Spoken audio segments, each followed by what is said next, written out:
ভারতে অনেক নিরাপত্তা বেশি এবং শান্তির জায়গা। এখানে এসে কোনো অসুবিধে হয়নি, বরং দেশে ফিরতেই আতঙ্ক লাগছে।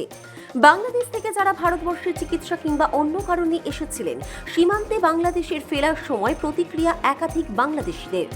বাংলাদেশে প্রভু চিন্ময় কৃষ্ণ দাস গ্রেফতার হওয়ার পরে উত্তেজনার সৃষ্টি হয়। অভিযোগ ওঠে বাংলাদেশ সংখ্যালঘুদের ওপর অরাজনৈতিকভাবে আক্রমণ করে চলেছে। এমনকি কোনো আইনজীবী চিন্ময় কৃষ্ণ দাসের হয়ে কোর্টে লড়তে রাজি হচ্ছেন না। আতঙ্কে আছেন সকলে। এই পরিস্থিতির মধ্যেও বাংলাদেশের বহু নাগরিক দ্বারা ভারতে এ রাজ্যে চিকিৎসা করাতে এসেছেন, কেউ আবার নিজের আত্মীয়ের বাড়িতে এসেছেন। পাশাপাশি সীমান্তবর্তী এলাকায় বিএসএফ এর তরফেও বাংলাদেশের এই ঘটনার পর বাড়তি নজরদারি এবং নিরাপত্তা বাড়ানো হয়েছে। তবে বাংলাদেশ থেকে যারা ভারতে ফিরছেন তারা জানাচ্ছেন এখানে চিকিৎসা করাতে এসে কোনো অসুবিধার সম্মুখীন হতে হয়নি তাদের, কিংবা যারা আত্মীয়ের বাড়ি বেড়াতে এসেছিলেন তারা জানাচ্ছেন ভারতের নিরাপত্তা অনেক বেশি এবং শান্তির জায়গা। তবে দেশে ফিরতে তাদের আতঙ্ক লাগছে। এদিন নদিয়ার গেদে সীমান্তবর্তী এলাকায় দেখা গেল কড়া নিরাপত্তার মধ্য দিয়ে বৈধ ভিসা এবং পাসপোর্ট দেখে ভারত থেকে বাংলাদেশে পাঠানো হচ্ছে সেই দেশের নাগরিকদের। তবে এপার বাংলা ওপার বাংলার দুই সীমান্তের বসবাসকারীদের মধ্যে এখনও যে অটুট বন্ধন রয়েছে তা অনেকটাই স্পষ্ট হয়ে যায় দুই দেশের বসবাসকারীদের আদান প্রদানের মধ্য দিয়ে। এসেছিলেন কোথা থেকে এসেছিলেন? আমি গত সোমবার মঙ্গলবারে কোথা থেকে এসেছেন? আমার ঝিনাইদহ থেকে আসছি বাংলাদেশের। কি করাতে এসেছিলেন? চিকিৎসার জন্য। চিকিৎসার জন্য। চিকিৎসা হয়েছে? এখানে কি কোনো সমস্যা, এই যে বাংলাদেশের ঘটনা নিয়ে আপনারা চিকিৎসা করাতে এসেছেন, কোনো সমস্যা হয়েছে এখানে? আমাদের ক্ষেত্রে হয় কোনো কিছু সমস্যা হয়নি, মানে কোনো বাধার মুখেও পড়তে হয়নি আপনাদের? আচ্ছা, এই যে বাংলাদেশে যে পরিস্থিতি চলছে, সেখানকার সংখ্যালঘুরা অত্যাচারিত হচ্ছে, এরকম একটা অভিযোগ আসছে, সেই জায়গায় দাঁড়িয়ে একটু হলেও কি আতঙ্কে রয়েছেন? আপনার ভয় লাগছে? আসলে আতঙ্কের বিষয়টা এখন ওইভাবে তো আমরা এক সপ্তাহ এখানে আসছি, তো এক সপ্তাহের কাহিনী মানে আগের ঘটনা তো আমরা বলতে পারছি না।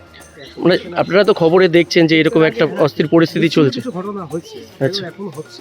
আচ্ছা, মানে কিছু আতঙ্কে আছেন আপনারা? কিছু স্বাভাবিক জিনিস, আতঙ্ক চেঞ্জের পরে পরিস্থিতি তৈরি হয়েছে, কিছুটা ভয় লাগছে, কিছুটা আতঙ্কের ভিতরে সবাই আছে। মানে কি বলবেন এই পরিস্থিতি দাঁড়িয়ে? আসলে ঠিক হয়ে যাবে, এরকম থাকবে না। আপনারাও চাইছেন দ্রুত ঠিক হোক? হ্যাঁ, ঠিক আছে। কি নাম আপনার? আমার নাম প্রবীর কুমার বিশ্বাস। ঠিক আছে। গেলাম, আমার এক আত্মীয়ের খুব অবস্থা খারাপ ছিল, তাই দেখতে গেলাম ধুবুলিয়া। কবে এসেছিলেন? গত পরশু দিন, মানে 3 দিন আগে। আচ্ছা, একাই একাই। চিকিৎসা করিয়েছে? হ্যাঁ, করেছে। এখানে কি কোনো সমস্যা? না না, কোনো সমস্যা এখানে নাই। ভারতে কোনো সমস্যা? না না, কোনো সমস্যা এখানে করাও না, হয় না। এই যে যাচ্ছেন, যাওয়ার সময় কোনো বিএসএফরা কোনো সমস্যা? না না, বিএসএফ এর কোনো সমস্যা করে, সহযোগিতা করছে? সহযোগিতা করে। এখানে যে ছিলেন এতদিন, হ্যাঁ, কেমন ছিলেন? কোনো অসুবিধা কি? এখানে আমি 3, 4, 5 দিন ছিলাম, 3 দিন ছিলাম। 3 দিন আমার কোনো অসুবিধা হয়নি। কিসের অসুবিধা? খেয়েছে, খেয়েছে, ঘুরেছে। এখন যা বাংলাদেশের পরিস্থিতি, তাতে কি মনে হয় ওটা নিরাপদ না ভারতবর্ষ নিরাপদ? এখন আমাদের ধরেন সীমান্ত লাগাই বাড়ি, বুঝলেন? আমরা তো ওদিকে যাই না, তো আমরা কীভাবে বুঝবো বলেন, বুঝলেন? এই যে ফিরে যাচ্ছেন, মানে একটু মনে হচ্ছে যে ভয় টয় লাগছে? না না, কি আমার বাড়ি সীমান্ত এলাকায়, মানে সীমান্তের কোলে, দর্শনা দর্শনা জয়নগর, একদম চেকপোস্টের সাথে, বুঝলেন? কি নাম আপনার? মোহাম্মদ আব্দুল মোতালেব। আমাদের বাড়ি বাংলাদেশ। বাংলাদেশের কোথায়? বাংলাদেশের ঝিনাইদহ। ঝিনাইদহ জেলায়। এখানে কি কোনো আত্মীয় বাড়িতে এসেছিলেন না চিকিৎসার জন্য? না, এখানে আমি চিকিৎসার জন্য আসছি। কবে এসেছিলেন? আমি আসছি আজকে 6 তারিখ। প্রায় 1 সপ্তাহ হলো, তাই তো? হ্যাঁ, এক সপ্তাহ। মঙ্গলবারে আসছি, আজকে মঙ্গলবার। কে কে এসেছিলেন? আমার হাজবেন্ড, হুম। আমার ছেলে আর আমি। আচ্ছা, এখানে কি চিকিৎসা করালেন? হ্যাঁ, করেছি। কোনো কে যে বাংলাদেশের যে ঘটনা, কোনো অসুবিধা এখানে হলো আপনাদের? না, এ নিয়ে এখন এই যে বিএসএফরা রয়েছেন, কোনো অসুবিধা দেখতে পাচ্ছেন? আচ্ছা, এই যে পরিস্থিতি চলছে, বাংলাদেশে তো থাকেন আপনারা, ভয় লাগছে কোথাও এই পরিস্থিতিতে যেতে?